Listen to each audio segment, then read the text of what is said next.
Well, I'm Jim Warner. I'm the chapter lead for the Southwest Ohio Rank the Vote Ohio. And I want to thank you for all being here. And special thanks to Stan Lockhart and his son Steve, who you'll see here shortly. I wanted to welcome everybody, and particularly for benefit of Mike, who, and I'll scan this around so you can see who's sitting here.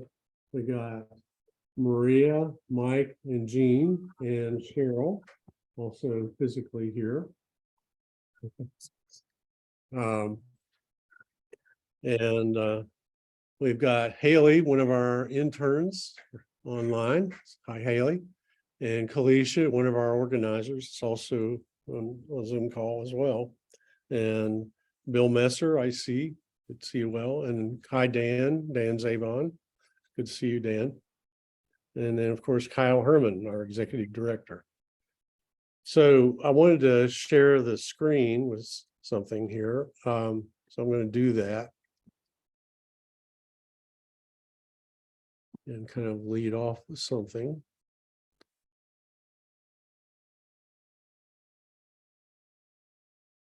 So this is kind of one of our opening caveats. We are Rank the Vote Ohio. It was formed in 2020 by volunteers, one of whom was Kyle Herman, our executive director, who you'll hear from in a moment, who is now employed as executive director and not a volunteer. And we are a 501c3 organization, and our charter is to educate people about ranked choice voting. At this point, we are not a campaign. What we're trying to do is raise grassroots support with people signing a petition of support online, and also raising financial support. And I'm doing a now official speaker, speaking around Southwest Ohio on behalf of ranked choice voting. We're hoping if we get enough grassroots support that we will be able to go for a ballot measure in 2024. And this is like first part of my speaking presentation, but I wanted to do it knowing that Mike, you were going to be here. I wanted to show this little intro that, a lot of people are disappointed and frustrated about our election system, the way it's structured. And we believe that ranked choice voting can help making the system better, faster, and cheaper. So does it bother you that some of the candidates, in fact, all of the elections in Ohio are based on a plurality and not a majority? Morning, good to see you, Charlie. To win a ranked choice voting election, the candidate must have a majority of votes of 50% plus one or more in order to win. And so how does it work? And what happens if you don't get a majority right away? Then we have what's called an instant runoff. So here's how it works. I'm going to play this little short animation which illustrates it. Which hopefully will run. Yeah, there it goes. Pick your favorite color. The ranked choice voting. Instead of voting for just one color, you get to rank. Whoops. Well, purple is the best, but if I can't have purple, I want blue. And if neither of those wins, I guess I can live with it. Now, let's count up everybody's votes. Under ranked choice voting rules, it's not enough just to get the most votes. You need a majority. More than 50% of the votes. Purple's ahead, but it has only 7 votes. It needs at least 11 to win. So we eliminate the color in last place. Sorry, orange fans, we're going to your second choice. 2 more for green, 1 for purple. but no color has 11 votes yet. Still no majority. Bye-bye, blue. 1 more for purple, 4 for green. and we have a winner. The ranked choice voting way.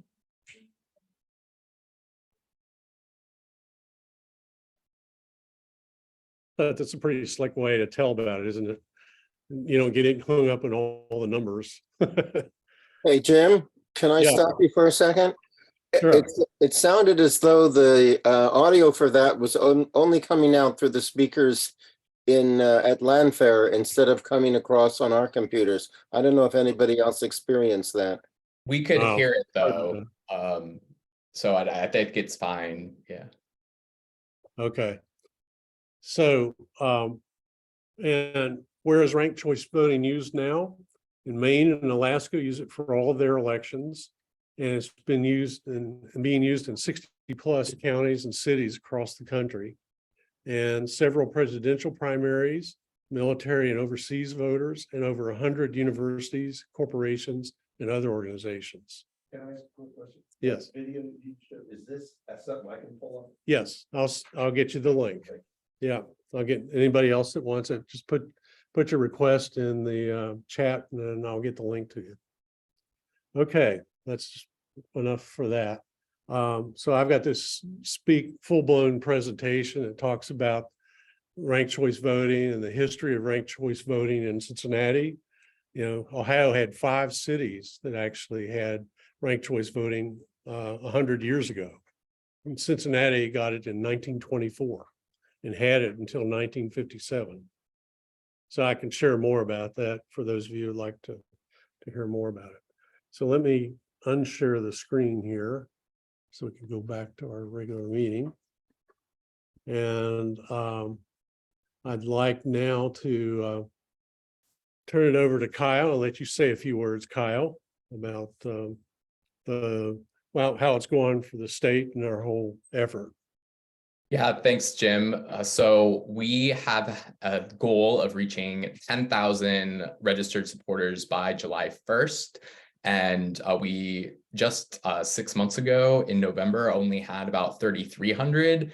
And we're now excited to report that we have more than 8,000 registered supporters, which means that we have less than 2,000 to reach our goal by the end of the month. And we believe that this is very possible because of the growth that we have had in recent months with our organizers, with our interns, and with our volunteers stepping up to do live outreach events, as well as with our online petition page. And I'll share some of these links in the chat that are also in the agenda that we posted as well.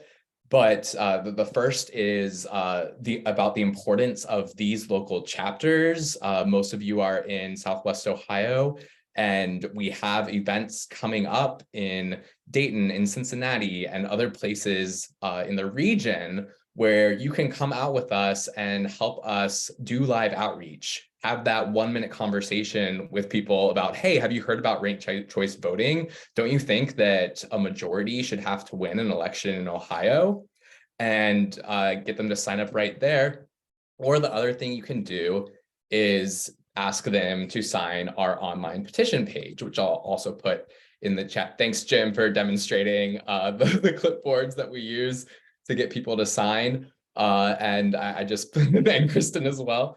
And I just put our petition page in the chat, which we only started a couple months ago, but we already have more than 1,000 people who have signed up with us online. So it's another really effective way to share it. And the important thing about this is that Rank the Vote Ohio, our goal is public education, because we are paving the way for ranked choice voting to be possible. But in order to do that, people need to know and understand what ranked choice voting is. And not just that, but we need to stay in touch with them so that we can continue to educate them, and so that we can go back to them when we do make it to the point where we're ready to support a ballot initiative in Ohio.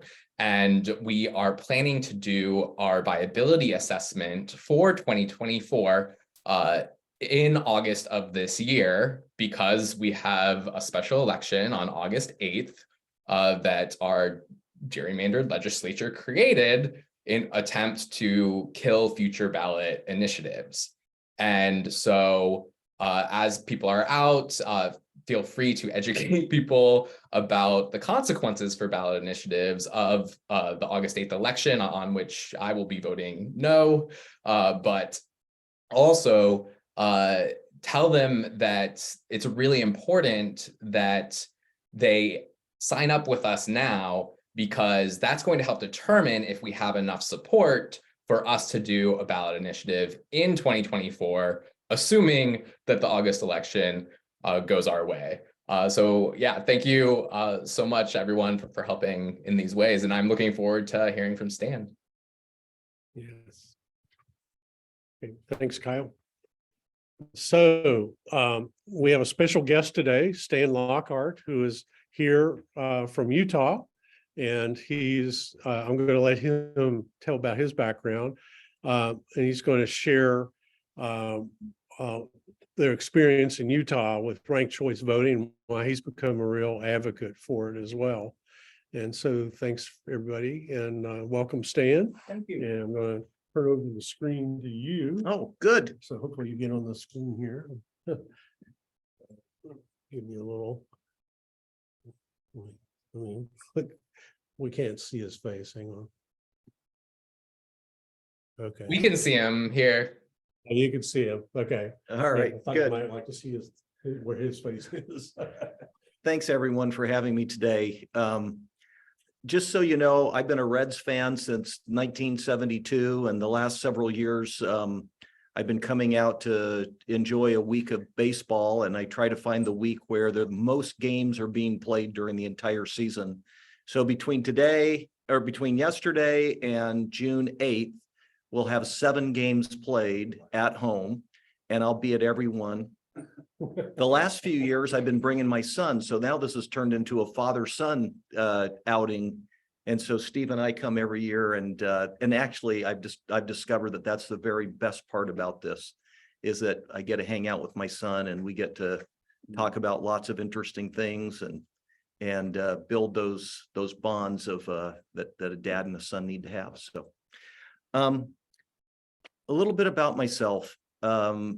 Back in I got married for the first time back in 1988. And my wife and I, after a few years of living in apartments, we found our first starter home in a little neighborhood that we could afford to live in.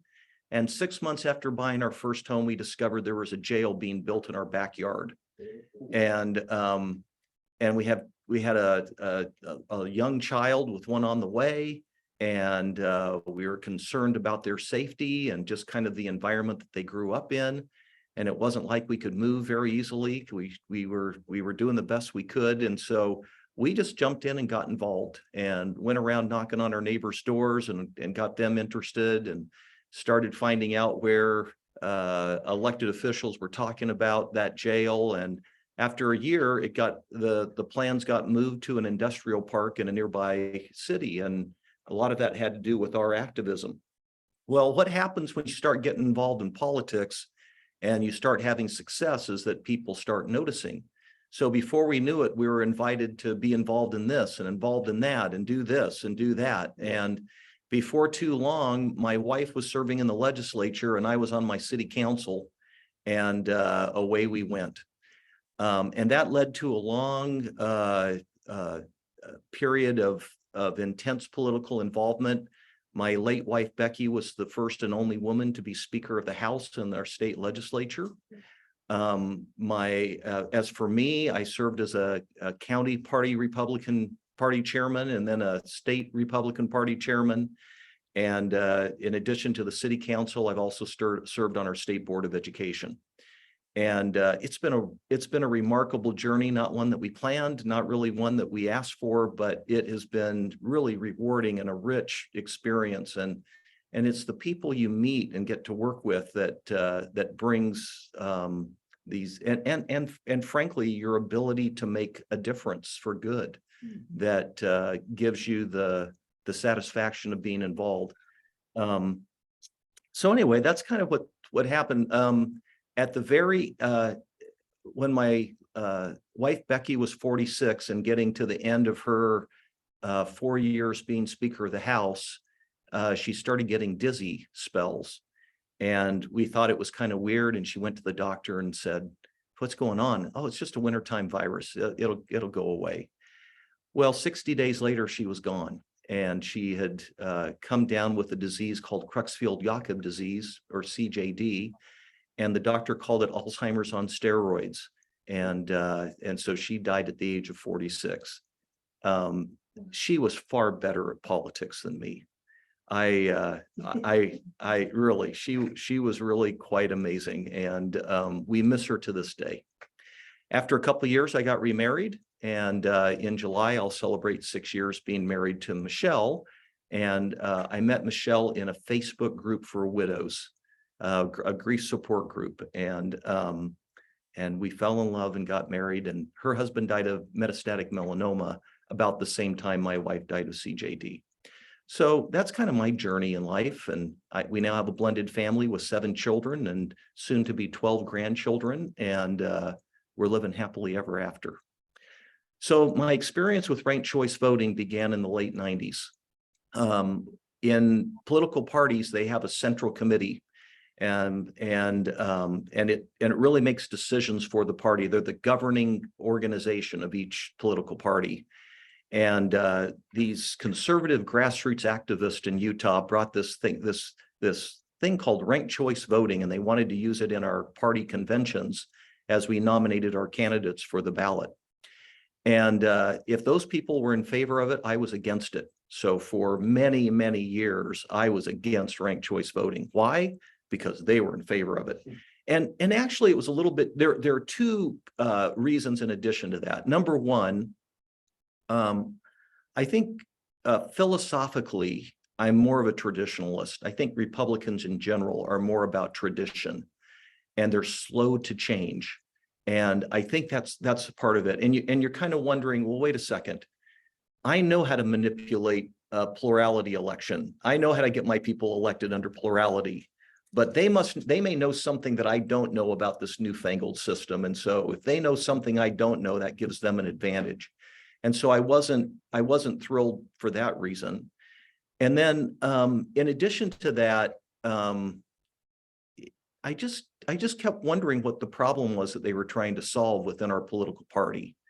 And I could never really figure, they just never really stated that clearly. I mean, so soon we were using ranked choice voting in our party conventions.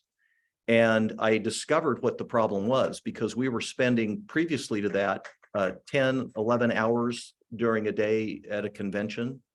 And ranked choice voting allowed us to spend 3 or 4 hours at a convention. And that by itself started selling me on it. I started liking it just because our conventions were shorter. And what that really means, I mean, look, I'll stay and talk politics with you all day, every day. You want to spend 12 hours at a convention, I'm there. I'll be there and have every debate, every discussion you want. But delegates start leaving conventions at some point in time during the day. And so by the time the voting actually occurs, if you've got multiple rounds, by the time you get to that last round, half the delegates may have left the convention hall and aren't even voting. And ranked choice voting seemed like this really great opportunity to have all of the delegates who show up get a chance to make their voice heard and get a chance to weigh in to the very end. And so as we started seeing it happen, and the winners were generally those you would have expected to have won, I started becoming a believer. I remember one time we were so upset somebody won a ranked choice voting election. I went in a couple of days later with a group of activists, and we counted all the votes, and we actually did a hand count of ranked choice voting to make sure that person really won. It is possible to do a hand count. It's not as easy as a plurality election, by the way. So anyway, over time, as I watched it work, I started liking it more and more. But it wasn't until I really jumped in and did a deep dive into it and started really analyzing the arguments against it and the arguments in favor of it that I became a true believer. Because really the arguments against it, I'll give you an example. Voters are too dumb to figure out how to rank their ballot. Okay, let's just use the scientific method. Let's test that hypothesis there. Are they really too stupid to figure it out? I will tell you that I rank things every single day in my life. Every day I am ranking something. I'll give you an example. We're trying to figure out right now where to go to lunch before the game today. And there are a whole bunch of options available to us. And we get a chance as a collective group to rank where we want to go and make a decision on where we're going to be. Many times you'll see, what is our family going to do today on a Saturday? Are we going to go enjoy the park next door? Are we going to go into the mountains? I live, close in the mountains of Utah, I guess. Are we going to do this or do that? And you've got to make choices. And those choices everybody has their own way of looking at those choices and coming up with what they want. But the fact remains that ranking things is not unusual. It's actually very common, and people figure it out very, very quickly. So that was the type of stuff that I was looking at. And the more I dug into the arguments against, the more I figured out that they were very shallow. And the arguments in favor, and what it comes down to right now, are the best and brightest people in our country running for public office. I mean, truly, are our best and brightest, and are they running for public office? And I think we could all agree that the answer in general is no. And then you have to say, why is that? I mean, America's founders built this republic, and the key part to it is the election and the opportunity to vote. I mean, that's when the citizens get to weigh in. They shied away from a direct democracy. They understood that there are real challenges when people decide that they're going to, try to get things weighed in their favor, and they band together. And many times democracy is not the best of ways. So they put all these checks and balances in place to have a republic, but yet to have the public weigh in. And when is that? It's at the election.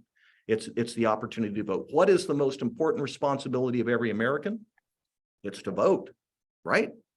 So this is the key to the success of what we have as Americans, this great American experiment, the election.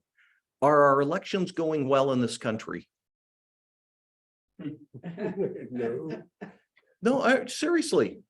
I think winners think that they're going well. I mean, if you win, well, it must be going well. But I think as we just kind of look around, I mean, all of the cries of voter fraud and stop the steal, and just the amount of attacks on individuals' characters, just these politics of personal destruction seems to me to be evidence of the fact that maybe our elections aren't going quite so well, people. Well, then we have to say, if that's the problem, what's the solution? Well, so what do we want when we have elections? Truly, I want you to tell me, what do you want when we have elections? Well, I want to win. I want my candidates to win. Okay, well, let's get past that for just a second. Let's just get past the winning, because there's no doubt that plays a role. What kind of elections do we want to have? What kind of incentives do we want to give candidates and voters so that we have a better experience at these elections? Well, I'm going to propose some, but I don't claim ownership of all the reasons and all the things here. So for candidates, I want them to talk about issues. I want them to debate issues and debate the future of whatever they're going to represent. I want them to talk about how they'll vote, not issue by issue necessarily, although we want to know where they're at on some issues. I want to know philosophically, who are they? What are they all about? I want to kind of know how they're going to vote just based on how they are as a human. Where are they at philosophically? What is their ideology? Are they pragmatic? Are they stand on principle no matter what? Are they will they compromise? I mean, I want to know those things, and we don't get to find that out during our elections, people.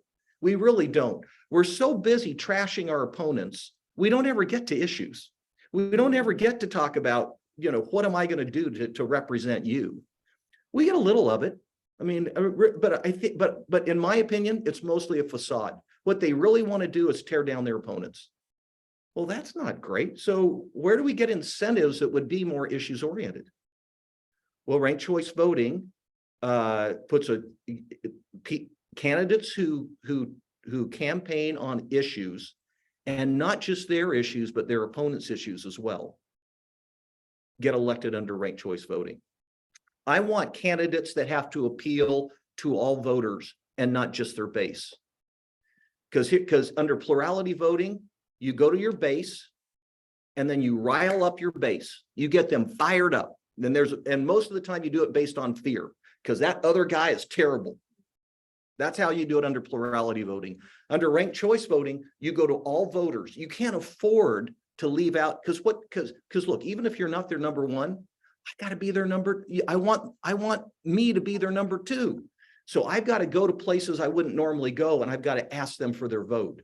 It's kind of a humbling experience for a candidate, frankly, to go to people that you might not always agree with 100% of the time. But guess what?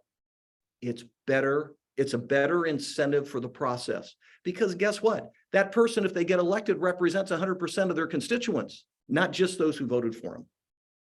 So that's good. Another problem that we've got in elections is we have this hyper polarization going on in America today. You're either really, really happy or really, really unhappy. There's a spectrum of happiness. And under plurality voting, you get highly happy or highly unhappy. Ranked choice voting, your first choice might not be elected, but maybe it's your second choice, or maybe it's your third choice. And so there's kind of the spectrum of happiness. And what happens in ranked choice voting is you get voters that are that are happier overall, but not as happy. Does that make sense? There's a lot more happiness in the room. It's just not quite as passionately happy under ranked choice voting. And so it's better for voters, because voters get to come away saying, yeah, they weren't my first choice, but I liked a lot of the stuff that person was about. And so they had my second choice, or they had my third choice. And those are the people that get elected. So that's good. We want voters to come away satisfied. And why is it that they always have to be super happy if their person gets elected, or super unhappy? Why can't it be that, well, gee, I could be super happy, or I could be kind of happy? Under ranked choice voting, that's what happens. So the incentives for voters, here's another thing. For voters, many times under plurality voting, you vote for someone not because they're your favorite candidate, but because they stand the best chance of beating someone you hate the most. Yeah. What kind of mathematical tricks do you have to play in your mind to make that happen? So there's all of this calculation that goes on in plurality voting. Ranked choice voting is so simple. Who do you like the most? Put them number one. Who do you like the second most? Put them number two, and so on. And if there's people that you just wouldn't vote for under any circumstances, then don't rank them. I mean, it's just not that difficult. So what happens here is you get better incentives on the part of candidates and the part of voters, which gives you a better election process. Now, here's a little secret that I'm going to tell you today that you might be unhappy with. There is no perfect system of election. So ranked choice voting is not perfect, just like plurality voting is not perfect. A guy named Kenneth Arrow won a Nobel Prize for coming up with his Arrow's impossibility theorem. Now, when you go look at it, it's full of economic formulas that I don't even recognize. So you read it and you come away saying, what is that all about? But I'm going to distill it down to a nutshell. Here's what he won a Nobel Prize for figuring out. There is no perfect system of elections. There are only relative strengths and weaknesses to each one. So what you want to do is you want to put plurality voting up and say, here are the strengths, here are the weaknesses of plurality voting. Then you want to go to ranked choice voting. Here are the strengths, here are the weaknesses of ranked choice voting. And I will just tell you, after having done this for several years now, I will take the ranked choice voting over plurality voting most of the time. Most of the time, because the incentives are to have better elections. And we're going to have better candidates when we have better elections. And we're going to get better representation when we have better elections. And that's what this is all about. Okay, here's the Utah experience in a nutshell. We started in the late 90s in our conventions using ranked choice voting. I was against it. We had a bunch of people in favor of it. Those people for years and years kept bringing to our legislature, let's use ranked choice voting in public elections. They couldn't even get to first base. Those bills didn't even get out of rules. In 2017, arguably the most liberal legislator who we had ran a ranked choice voting bill for all elections, and the most conservative legislator we had co-sponsored the bill. And it was so unique and so unprecedented that it passed overwhelmingly in our House of Representatives. And it went to the Senate and it failed on a 3-3 tie in a committee. So about that time, the advocates for ranked choice voting approached me and said, Stan, would you help us? Well, I'd gone on my own little journey with ranked choice voting, but I was to a point where I'm like, yeah, I think ranked choice voting is worth doing in public elections. So I went around and I talked, we have 29 senators in our state legislature, and I probably talked to 20 of them. And I said, what would it take to try ranked choice voting out in public elections? And essentially, here's what they told me. Stan, we get lots of anecdotal stories from other places. We hear how much people like ranked choice voting, particularly once they use it. So you can poll all day long on ranked choice voting, but it's once people use it that really matters. And polls around the country, including in Utah, show that about 2/3 of the voters that use ranked choice voting like it and want to keep using it. So that's pretty good. But most of that was coming from other places. And I said, well, we need to get some data to show what happens in Utah.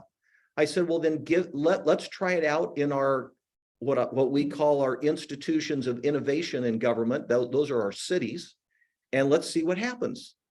So in 2019, we had our first municipal pilot year, and 2 cities signed up. It's all, by the way, it's all optional. What's your best money? It's all right. I know that ranked choice voting can be less or more captivating depending on what you're doing. So anyway, we had 2 cities opt in that first year, and at the end of it, and by the way, 2 very different cities. One is young, fast growing, lots of young people living in that city. The other one was one of our charter cities in Utah, and multi-generational families living in that city. And in both cities, about 80% of the voters after using it said, we really like that and we'd like to use it again. So in 2021, we went through the process again, and 23 cities signed up to use ranked choice voting. In fact, about 40% of all voters in the state in 2021 had the opportunity to use ranked choice voting, although 3 cities didn't have enough candidates filed to actually use it. So only 20 cities ended up using it because in 3 of those cities, they just didn't have enough candidates filed. So the data came back. It was a little mixed this time. There were some active anti-ranked choice voting groups out there trying to persuade voters that it wasn't great. And so we had a little more mixed results in terms of voter satisfaction. But in every one of those cities, the majority of voters favored ranked choice voting. Even in the city where we had the most, back and forth between the advocates and the opponents, we still had more than 50% of the voters liked ranked choice voting. So that was 2021. Well, in 2023, things have changed. So this year we only got 12 cities to opt into ranked choice voting. And what has changed? Well, I'll tell you. On the Republican side of the aisle, some of the national leaders are coming out against ranked choice voting. I am convinced that they've not done a deep dive into it, that it is just a response to some outcomes that have taken place. Sarah Palin lost an election in Alaska. And so because of that, Sarah Palin doesn't like ranked choice voting. She blames the kind of election, even though almost every expert you talk to says that under a plurality election, she would have lost that as well. And why? It's because her Republican opponents, supporters, she and her supporters would not vote for her Republican opponents. And so her Republican opponent and their supporters would not vote for her. That's what lost her the election. If the Republicans had just coalesced around whoever came through, then the Republican would have won. But they disliked each other so much that they refused to vote for the other if one went out. So that's what happened in Alaska. And I'll tell you, most of the time, so here's what ends up happening. Everybody looks at the most recent election and that's where they define whether or not they like ranked choice voting. Okay, we just had a ranked choice voting election and my candidate didn't win. I don't like it. Okay, I mean, and by the way, I think that's a valuable perspective to have. I mean, I think that when you have an election and the people that you're not ranking high don't get elected, I could see why you might not like it quite as much. But it's a relative choice. It's all relative. What's the other option? Well, it's to have a plurality election where you have far less civility, where you have far more bashing each other, where there's just this tone and this process where it's really hard to figure out where opponents are on issues because you're spending all your time tearing each other down. I'd rather have issues-oriented campaigns. I'd rather have someone tell me what their picture of the future of my city is, or my district, or my state. That's what I'd prefer to have. So even when my candidate's not winning, and by the way, your candidate doesn't win in plurality voting sometimes as well. So even when my candidates aren't winning, the type of election still matters to me, and I'll still take ranked choice voting much of the time. So anyway, that's my presentation for today. I think we just need to open it up to questions. Yeah, absolutely. Yeah. Thanks, So- Dan. When we do questions, could you just tilt the screen forward to you a little bit? There's a lot of space above you. And look there. That's perfect. Awesome. Good. Okay, so anyone have questions here you would like to ask Mike? What is your percentage of people in those first times that actually used, you know, they didn't just go in and vote their candidate and nobody else? Yeah. So And have you noticed that over those years that it has increased, or is there any statistics about that? yeah, so the first time around, those two cities, most of the voters voted all the way down. They ranked all candidates. In fact, this is not true around the country, but in Utah, there's a higher number of voters who will rank all candidates than around the country. But it's really not a meaningful statistic in my mind, because we want the fullest expression of voter will possible. And if a voter wants to rank all of them, great. And if they aren't comfortable ranking all of them, that's great too. So I don't think that's really the metric. I think the metric is more along the lines of, to your point, are they ranking more than one? Right? I think that's the issue. Right. And in ranked choice voting elections, until the opposition came in and started advocating for bullet voting to try to undermine ranked choice, which all it does is disenfranchise those who choose to do it, right? Because when your candidate goes out, you've got no backup to be the contingency vote, so to speak. But the vast majority are ranking more than one in every election, and this happens around the country. And in those places where they don't, it's not a matter of the voter choosing to only rank one because they don't understand the system. They're choosing to only rank one because it's kind of a protest against ranked choice voting, saying I don't like it and I'm just going to vote the way I used to vote in the past, even though it disfranchises them to some extent from the fullest expression of their will. You said that you would take ranked choice voting in most instances. What instances wouldn't you and why? Yeah. Me too. Okay, remember, so let's just start from where we need to start. Arrow's impossibility theorem says there's no perfect system of election. There's only relative strengths and weaknesses. The reason that cities like Cincinnati stopped using it, and I don't know the specific reasons for Cincinnati, but there were many jurisdictions around the country 100 years ago or so that were using ranked choice voting, and they generally stopped doing it. It's because the outcomes did not get them the people they wanted. It's because the people who were getting elected were not what some people wanted. And so those who weren't getting their way trashed the system, and they went back to plurality voting. Look, plurality voting is comfortable. We've been using it for a long time. But look,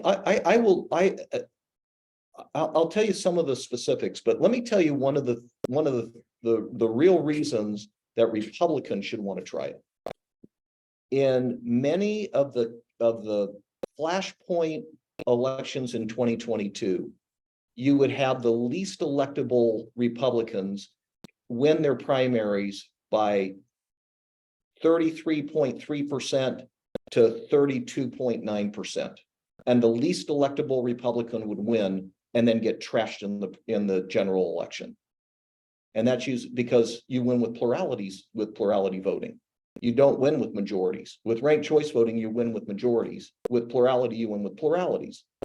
And so you're getting all of these candidates nominated in the Republican process who couldn't win a general election. Now, Ohio was one of the anomalies in that election because J.D. Vance won with a small plurality, and then he proceeded to win the general election. But you look in, you up in Michigan, it happened. Over in Pennsylvania, it happened. It happened really around Colorado, it happened. The least electable Republicans are barely winning those Republican primaries and then getting eviscerated in those general elections. So Republicans should want to use ranked choice voting in their primaries so that you can get more support. In Virginia, they did that, and they swept the state 2 years ago. They used ranked choice voting in their hybrid convention primary system. So here's one of the best arguments against ranked choice voting. And by the way, it's contextual because in Utah, we use ranked choice voting in cities, mostly in general elections. We finally had a city this year decide to use it in a primary, but we've been having, they've been avoiding the primary, saving tens of thousands of dollars to not have to go through a primary.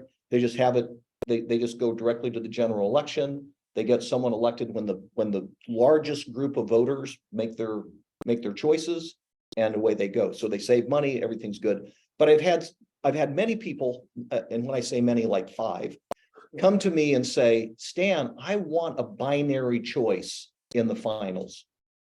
I want a choice between 2 people so that I can hone in on the strengths and weaknesses of one person and the strengths and weaknesses of the next person.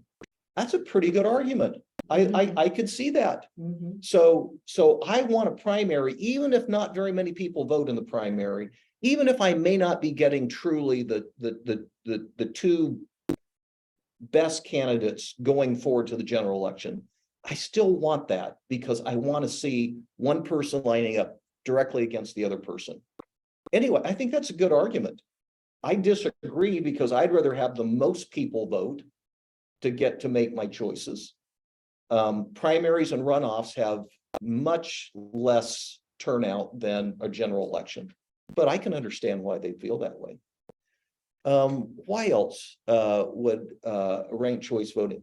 Okay, this is more of a pragmatic. If I'm a party chairman, this is what I'm caring about. I'm caring about winning elections. So if I'm in a state where there's more third parties that are moderate to liberal than there are moderate to conservative, I think I might be wanting plurality. So Maine's a great example. They've got the Green Party and they've got all sorts of parties up there, right? And they've got more moderate to liberal than they have moderate to conservative third parties. Well, and by the way, third parties love ranked choice voting. And they don't love it because they have a better chance of winning, although they have a marginally better chance, but it's not like they're going to win. But what they get to do is they get to ID who their supporters are. Because somebody, let's just say you're a libertarian, I don't have to not vote for my favorite libertarian because I know that it's between a Republican and a Democrat. And so they get to actually know, gee, we got several thousand more votes this time. These are people that are with us. We need to identify who they are and rally together and make us for a stronger party. So there's that. And then the big thing for third parties is that their issues get heard during these elections. Because you can't just campaign on your issues. You've got to look to, gee, if I engage in the issue for that candidate, I might be able to get their supporters second choice. And so you start talking about their issues, and suddenly their issues become important. Well, that's good. That's all good. So, but I think as a party chairman, I'm looking at okay, you got Republicans and Democrats. Who are everybody else likely going to line up behind? Because that's how you're going to win or lose the election. And so if I got a whole bunch of moderate to liberal third parties and they outnumber the moderate to conservative third parties 3-1 or something, I'm probably saying plurality voting is all right under that situation if I'm a party chairman. However, if you got more moderate to conservative third parties than moderate to liberal, and I'm a Republican chairman, I'm taking ranked choice voting every day of the week. So there's that kind of that pragmatic look. I'm a very principled person. I want to find what is the right system, and then I want to support the system. And if my candidate doesn't get elected, I want to trust that I've chosen something that's going to make for a better republic. Okay. And so that's why I'm so strongly in favor of ranked choice voting, because it's a better system. It produces better incentives for the candidates, produces better incentives for the voters. That's why I like it. But I will say that if you go from winning elections to losing elections under ranked choice voting, you're probably not in favor of it. Okay. Thank you, What Steve. We else? have a question from William Messer on Zoom. Yep, just had to unmute. So I thought that was an excellent presentation and very persuasive. The question that was asked you about, you said most of the time you would choose RCV over plurality, but then you gave examples of if you were a party chairman, you might not. But what about you? When you said most of the time you would choose RCV over plurality, what are the times when you wouldn't, is one question. Another question I had was, you said 100% of the constituents are represented in ranked choice voting. Is that really true? 100% of the constituents? I wasn't so sure about making that claim. And then let's see. Oh, and by the way, and in Cincinnati, as somebody mentioned in the chat, what happened, really what killed ranked choice voting, aside from a concerted effort on the Republicans' part of 4 times in a row trying to kill it and finally succeeding, I think on their 5th attempt, was fear, racist fear.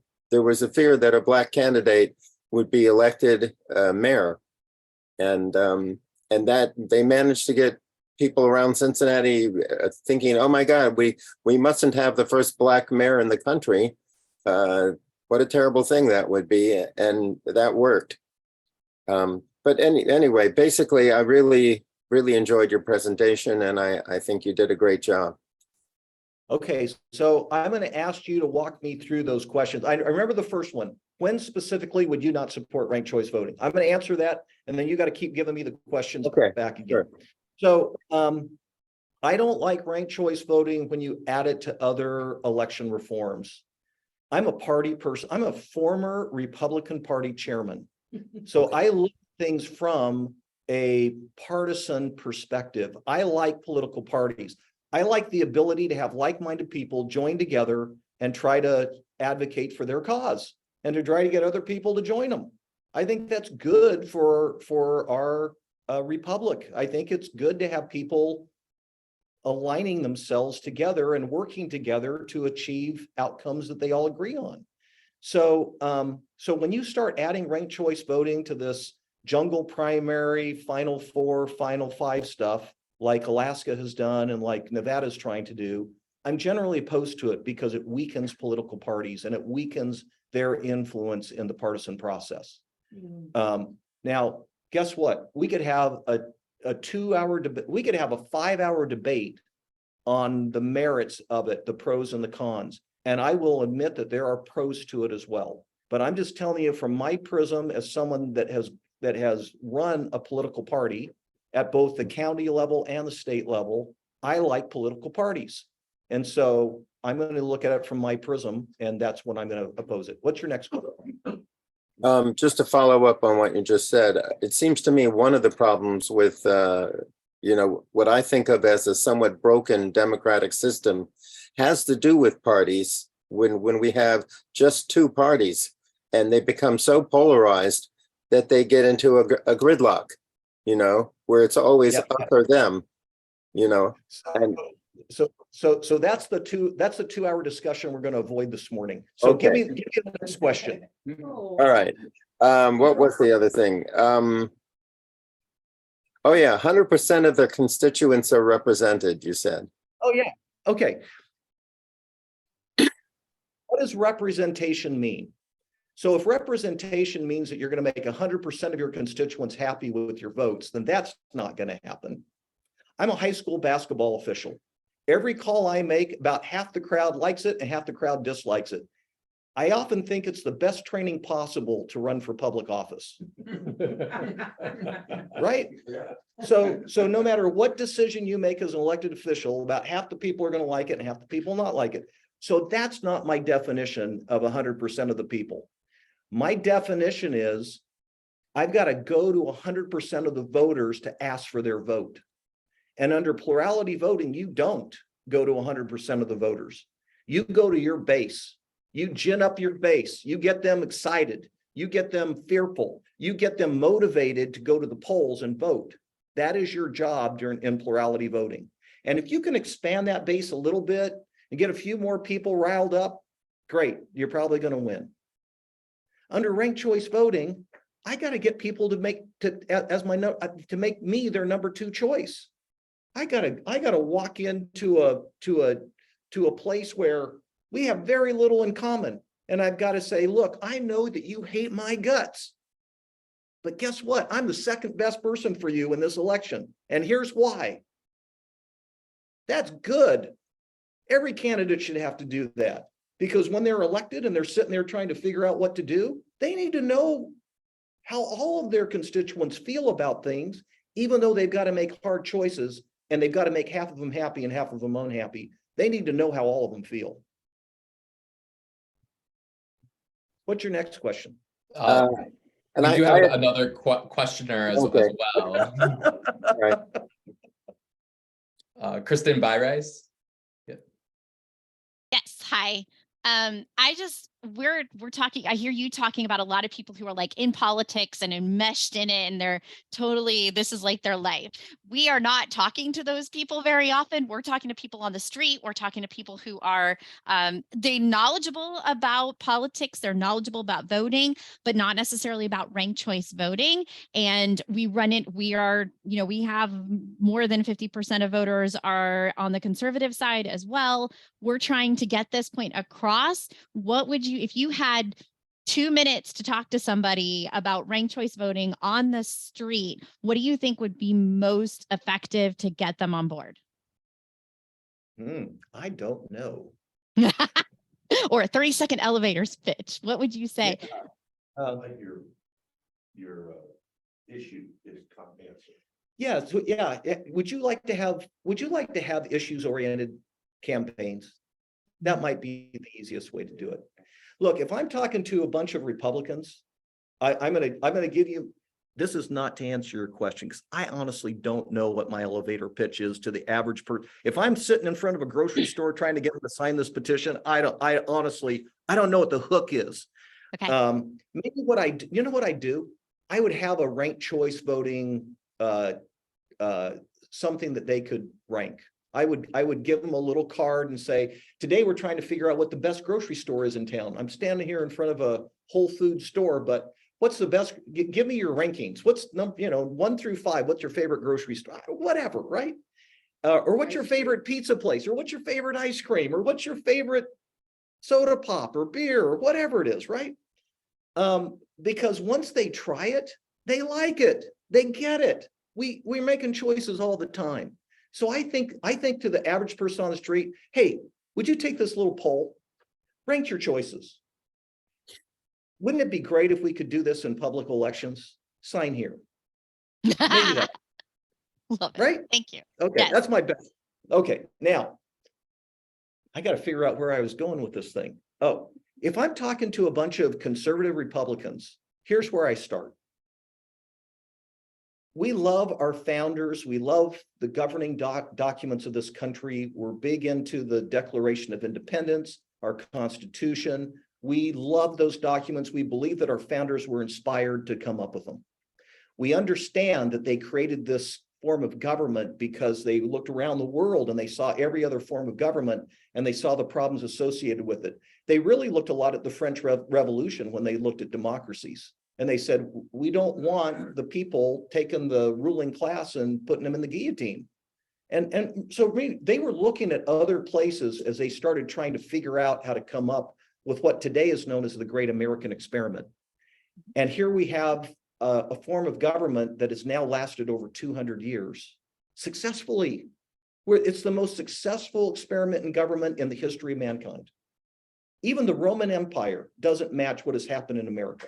Mhm. I mean, it's just amazing how inspired these documents were, and all in the context of many of the societal issues of their day back in the 1700s.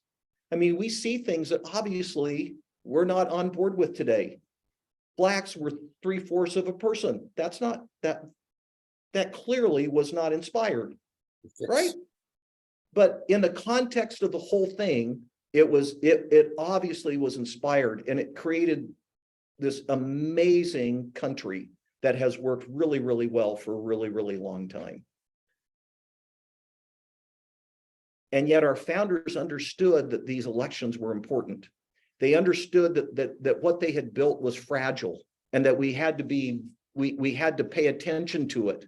We had to be vigilant, they called it. Ben Franklin came out of the Constitutional Convention and a woman said, Dr. Franklin, what do we have? Do we have a republic or a monarchy? And he looked at her and he said, a republic, if you can keep it. I mean, they knew that it was going to be a tough sled to get to where they wanted to go. They knew it. Thomas Jefferson said something along the lines of an informed citizenry is the greatest deterrent to a tyranny. That's a really bad paraphrase, but essentially, citizens being informed, citizens being engaged, citizens doing their job, which is understanding the issues of the day and voting their conscience, is what makes our republic work. That is why the first and most important responsibility of every American is to go vote. But frankly, it's more than just voting. Our founders wanted us to know the issues, to know the candidates, to be informed. You know, they really didn't want everybody voting. If you go look at the history documents, at first it was landowners and businessmen that they wanted to vote. Why? It's because they wanted people who were knowledgeable, who understood what was at stake, who understood the pros and cons of these candidates and could make a choice, an informed choice on who they wanted. Now, today, we've got too much information. Back then, we didn't have enough information.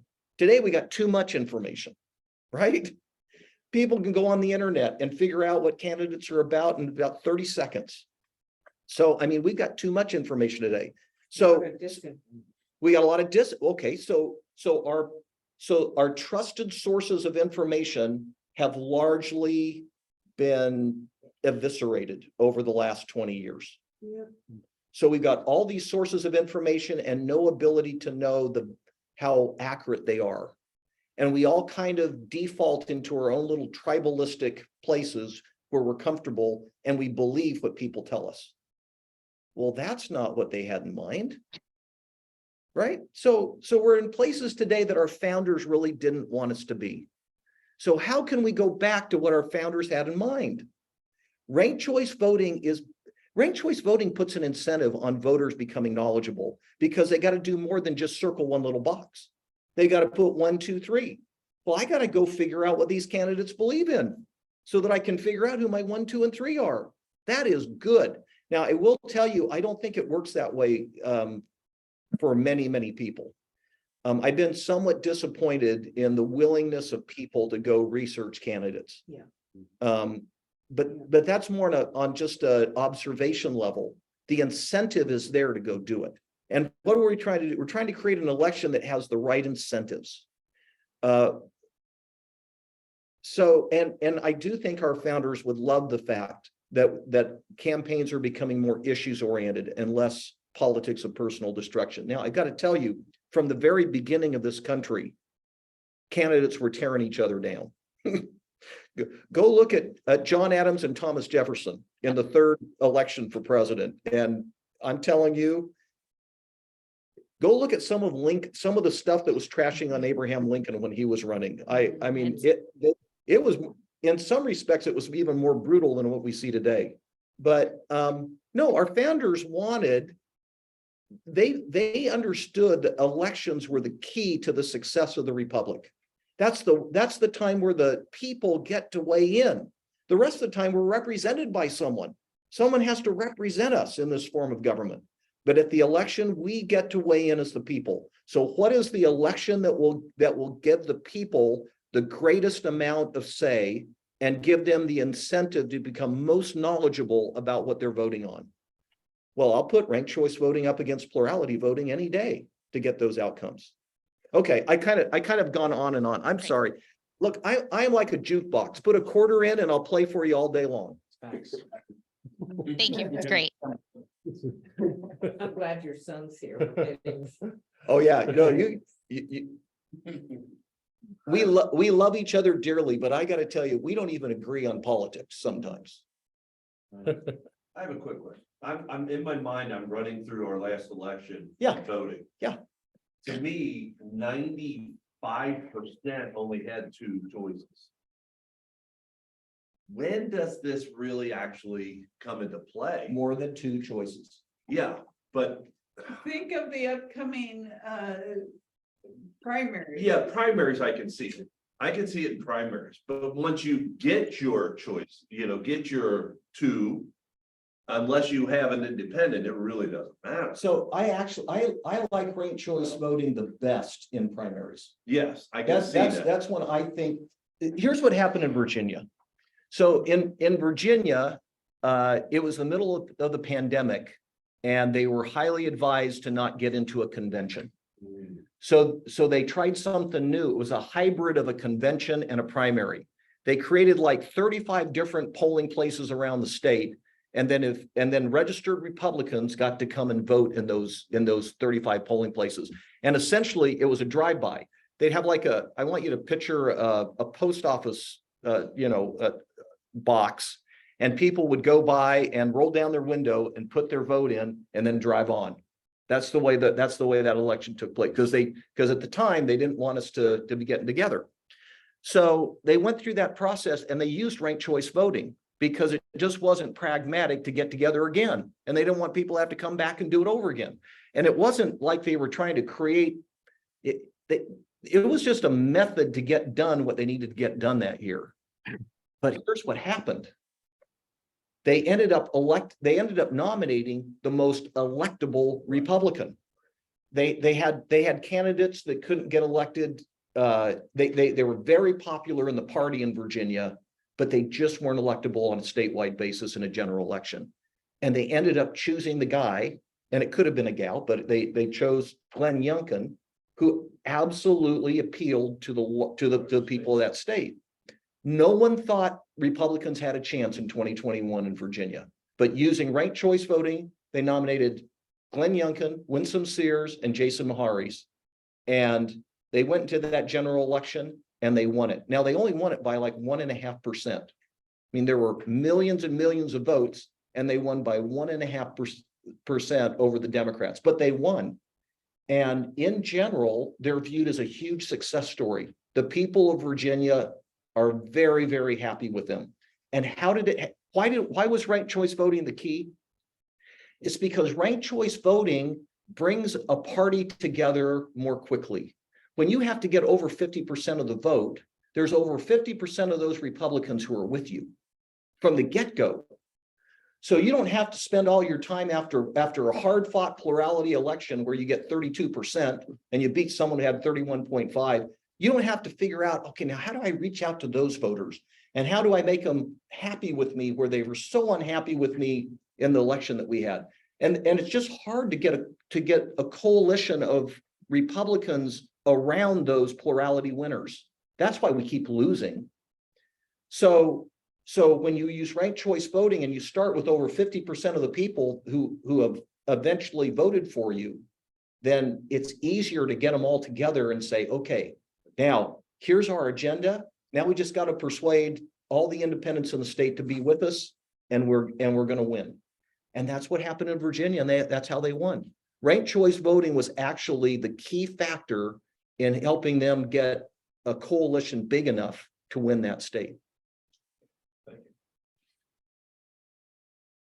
Could I also add, as a response to that question, that it's a chicken and egg problem of why we have two viable candidates in most elections is because plurality elections create that situation with the spoiler effect. And so if we had ranked choice voting, if we didn't have to worry about the spoiler effect, then most elections would have more than two parties and more than two choices. Stan, I have a question. I read about open primaries. Yeah. Versus closed primaries. Would ranked choice voting be more beneficial to the country in open primaries or in closed primaries? Does it make a difference? See what I'm getting at there? Yeah. Okay. I generally believe you're going to get me going down a rabbit hole that I may never get out of.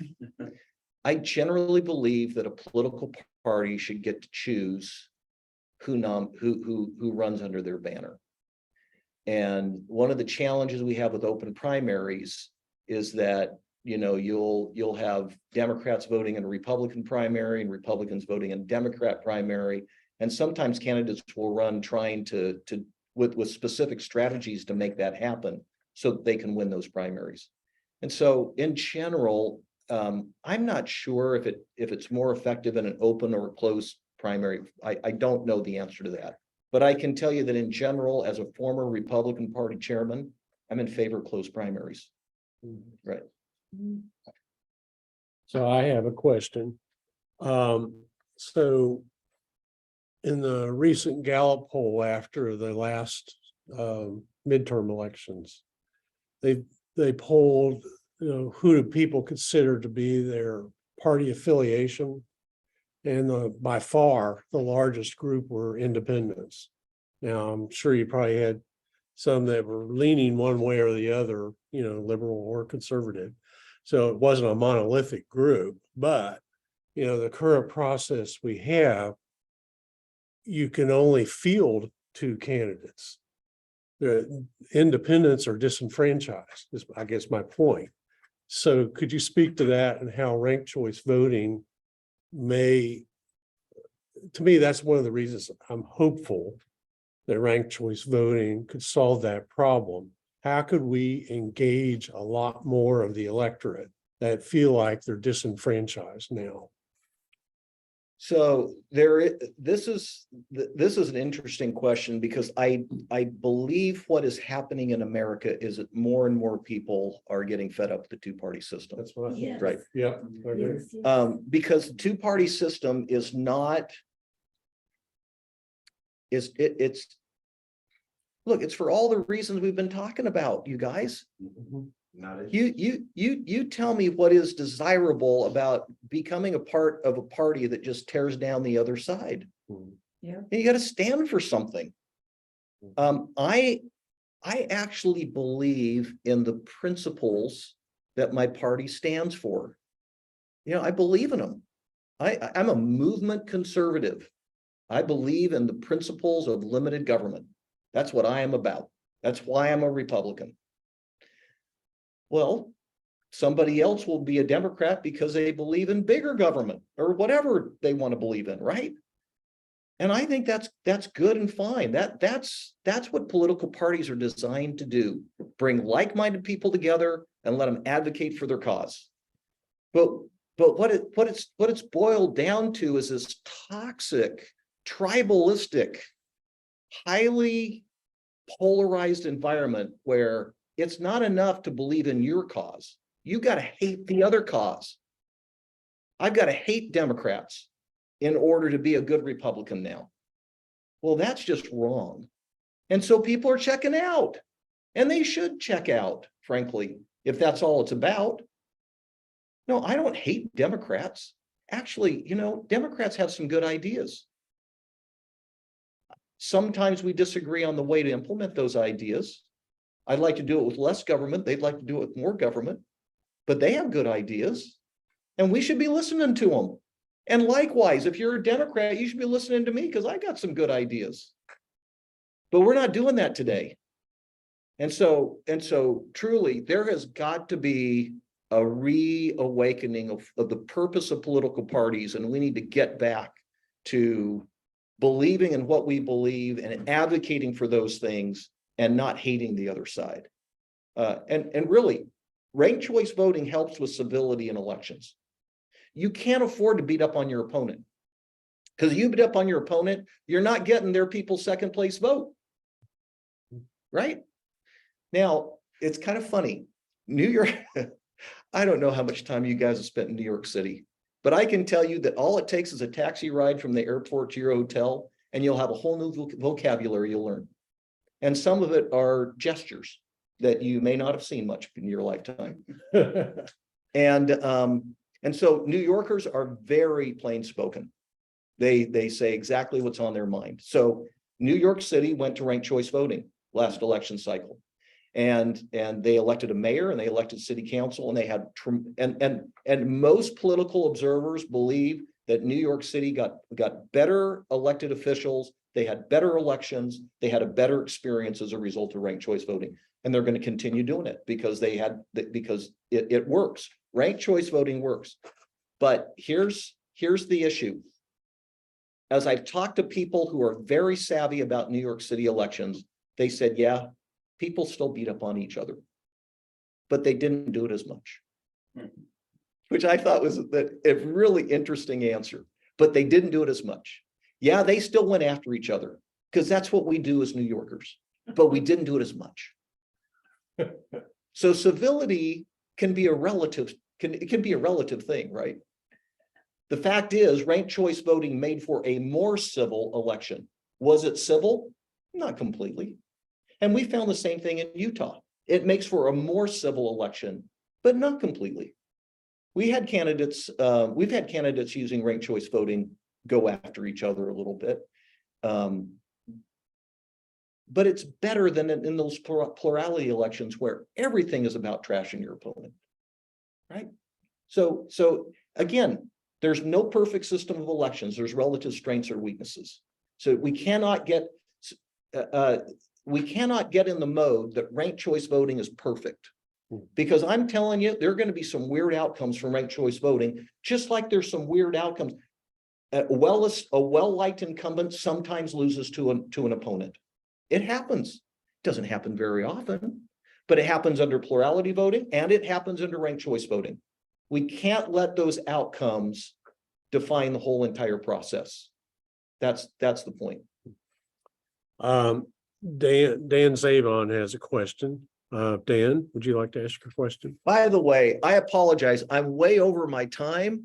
I'm having such a good time, you guys. We are too. We could talk about this all day. We're having a good time too. For legislative elections, would you support ranked choice voting with multi-member districts to get full proportional representation in the legislative body? Yeah, okay. So if you talk to political experts, they would say, absolutely, that's what we should do. I really haven't done enough research into proportional representation to have an opinion. I listen to all, but I will tell you this, it's advocated by the more liberal element of our experts. and the conservative experts in elections aren't really thrilled about it. So anyway, I'm really not qualified to talk about it because I just really don't know a lot. But I can tell you that the people that are most knowledgeable about elections in this country, I think if you get them all into a room, in general, they're in favor of proportional districts. Well, if you believe that the representative body should be a microcosm of the electorate, then that's the way to go. And that Because is, everybody, and that is, so they might not know what you're talking about. So let me try to explain it, and then you can tell me how I'm wrong. Okay. okay. Proportional representation basically means that if you have 100% of the people, and you've got, let's say, 40% who like one candidate, 30% who like another candidate, and 30% who like another candidate.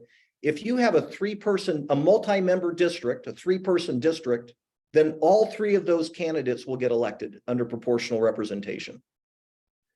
Does that sound right to you? Not exactly. The way I describe it is, for example, if you have 20%, say 20% is of the state of Ohio is African American, and they would like to see 20% of the legislature be African American, or people who are interested in fair elections might like to see that. That's a representative body in terms of black and white, just for simplicity. But if every district in Ohio is 20% African American, and if blacks vote for blacks and whites vote for whites, no blacks would be elected to the legislature. If, on the other hand, you create multi-member districts, and where you now have 5 districts, you say, okay, that's now 1 district electing 5 representatives. Then using ranked choice voting and the single transferable vote, then the 20% could control 1 seat. Given that simplistic example of all blacks voting for blacks and whites voting for whites, it could work for Republican and Democrat too. And using Republican and Democrat, say it's the new 5-member single district is 60% Republican and 40% Democrat, then the 60% could control 3 of the 5 seats, because you have this single transferable vote. Everybody has 1 vote. Yep. And so then the majority can't shut out the minority from election. Yeah, and so we have multi-member districts in Utah, and we use something called sequential ranked choice voting in those districts, and the alternative is proportional, right? And I can tell you that in Utah, proportional will never go over with it's just a non-starter. Elected officials hate it. The public in general doesn't understand it. And we actually tried to run a bill a couple of years ago because some of the people and some of the experts nationally felt so strongly about it. We said, well, if they feel strongly about it, even though we don't know if it'll go anywhere, let's try it. And we couldn't get out of rules. But to your point, yeah, it's a prism that you're looking at. Should everybody have representation in an elected body? Well, the way I look at it, the way I say it is, should a substantial minority be shut out of representation in a legislative body? And the answer is no. But also, I would like to just suggest to you my elevator pitch and see if you like it. I use the word freedom. With ranked choice voting gives voters the freedom to vote for their true first choice without fear that that vote will help the candidate they like least. And it gives candidates the freedom to run without fear of being called a spoiler. I like it. Use it. I do. Okay, good. You feel free to use it without a footnote. Okay, good. Okay, thanks, Dan. I think, Bill, you had another question? No, that's fine. I can stay out of that. Okay, anybody else here have a question, needing an answer? Well, I want to thank you so much, Stan. It's been really great. Can I just end it Sure. with one little statement here? So look, I'm just one person. And my journey to ranked choice voting has been full of ups and downs. I'm a full-throated believer in ranked choice voting today, because head to head, put the pros and the cons side by side with plurality voting, and I like what ranked choice voting does to an election. It creates for a better election.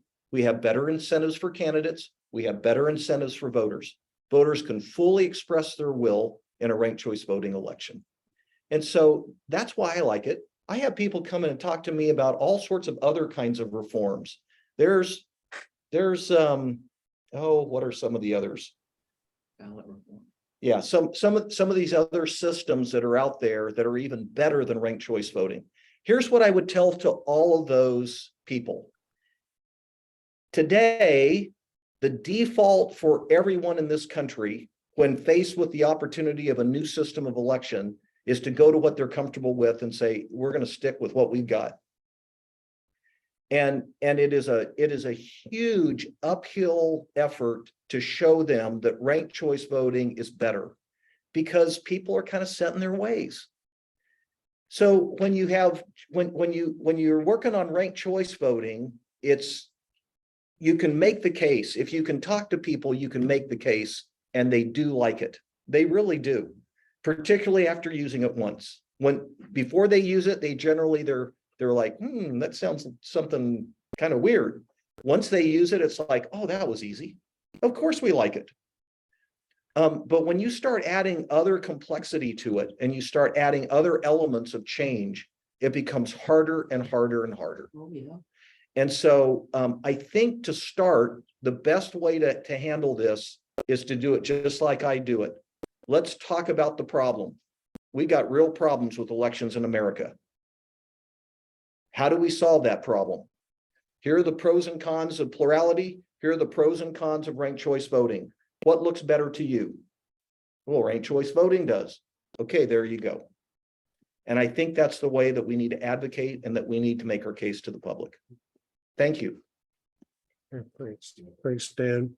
One thing I was going to ask that I'll take the privilege of being a moderator of asking.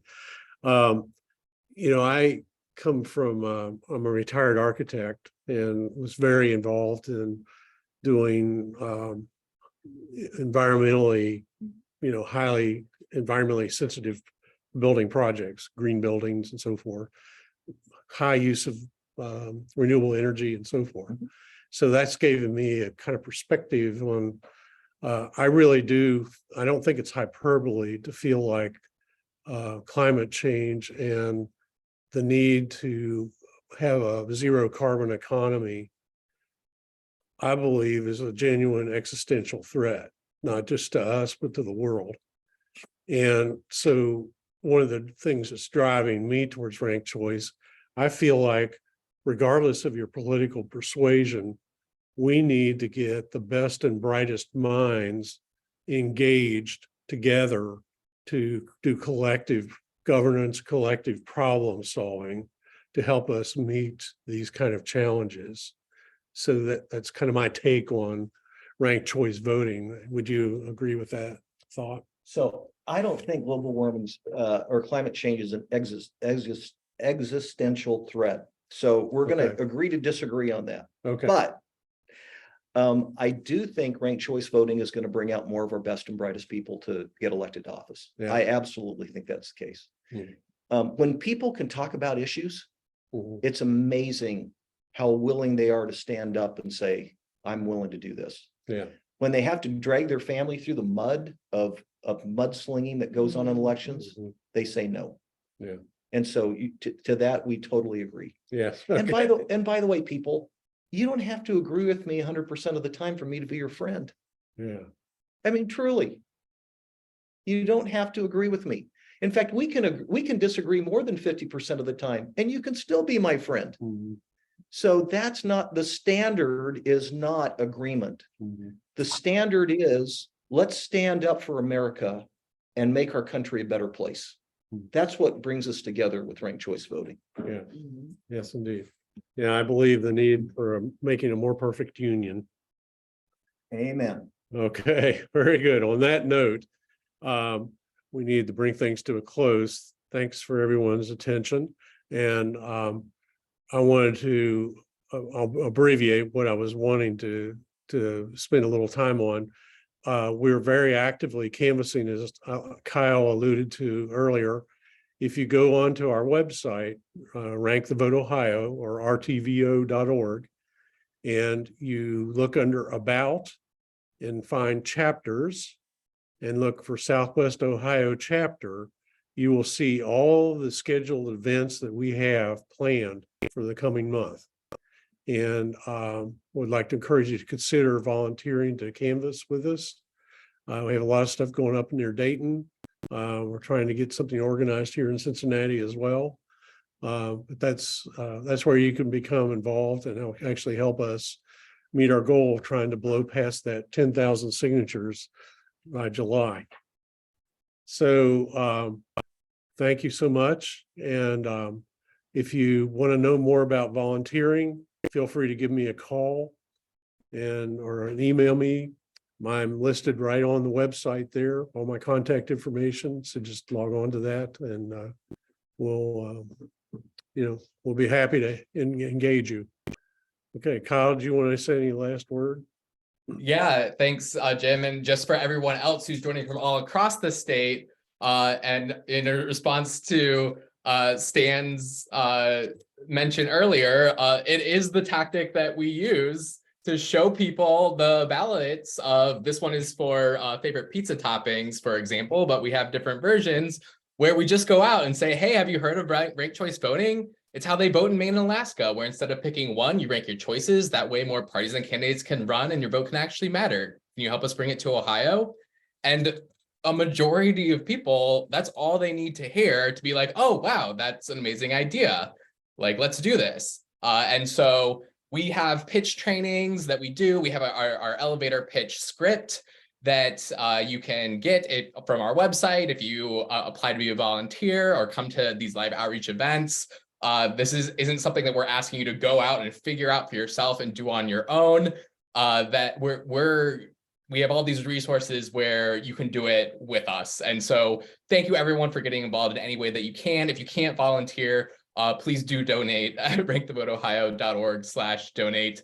But thank you so much, Stan, for coming. This has been a real pleasure. Thank you. You're welcome. All right. All right. Thanks, everybody. So have a great week, great month, and go Reds. Go Red.